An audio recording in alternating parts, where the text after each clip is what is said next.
नमस्कार प्रिय विद्यार्थियों। आज हमारी पाठ्य पुस्तक बसंत का पाठ 8 कविता श्याम एक किसान।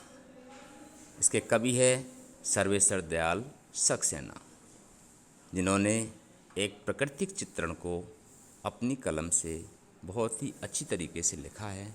और इस कविता को हम आगे पढ़ेंगे और इसमें विषय वस्तु क्या है इसके बारे में आप देख लीजिए कि कवि ने हमारे प्राकृतिक सौंदर्य, पेड़, नदी, पहाड़, सूर्य, आकाश, सबका इसमें चित्रण किया है। और इसमें उपमा अलंकार और मानवीय अलंकार के आधार पर इस कविता को लिखा है और ये अलंकार इसमें से पूर्णतः भरपूर है। आगे हम कविता पढ़ेंगे। श्याम एक किसान। इस कविता को पहले सस्वर पढ़ेंगे, मेरे साथ साथ पढ़ो। आकाश का साफा बांधकर सूरज की चिलम खींचता बैठा है पहाड़, घुटनों पर पड़ी है नदी चादर सी, पास ही दहक रही है प्लास के जंगल की अंगीठी, अंधकार दूर पूर्व में सिमटा बैठा है भेड़ों के गल्ले सा।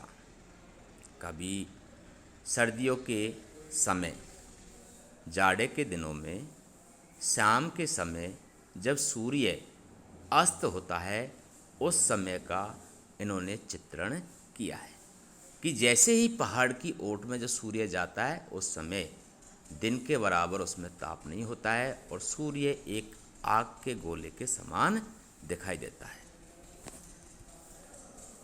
इसमें देखिए आकाश, जो आकाश आपको दिखाई दे रहा है साफा बांधकर, साफा यानी पगड़ी,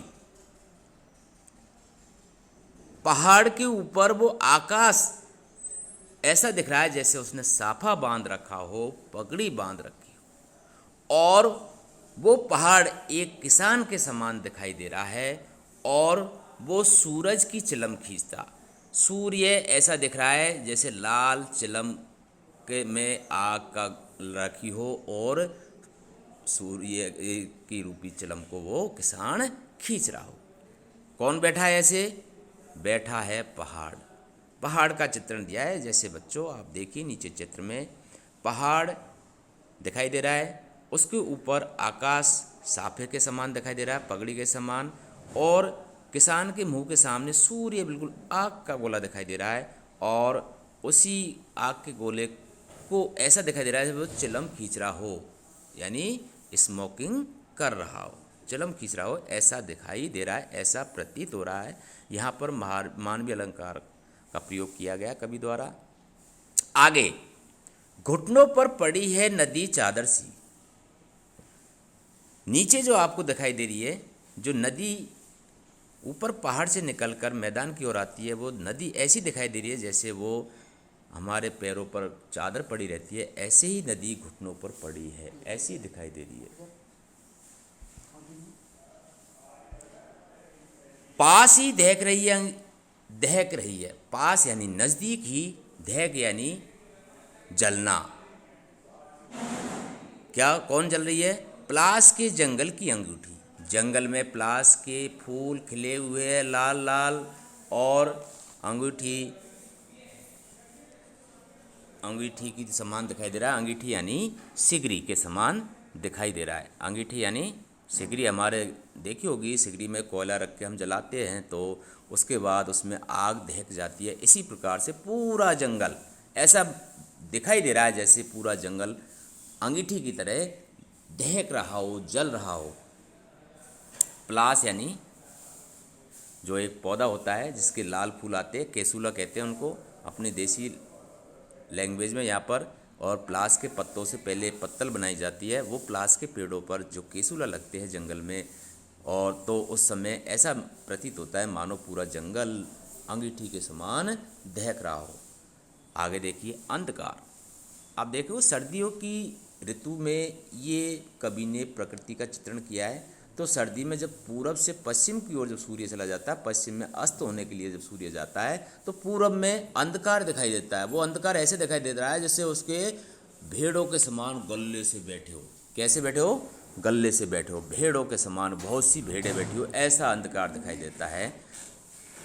सिमटा बैठा है, अंधकार सिमट कर बैठ गया है, भेड़ों के समान जगह जगह ढेर गल्लों से लगे हुए हैं, ऐसा प्रतीत हमें हो रहा है।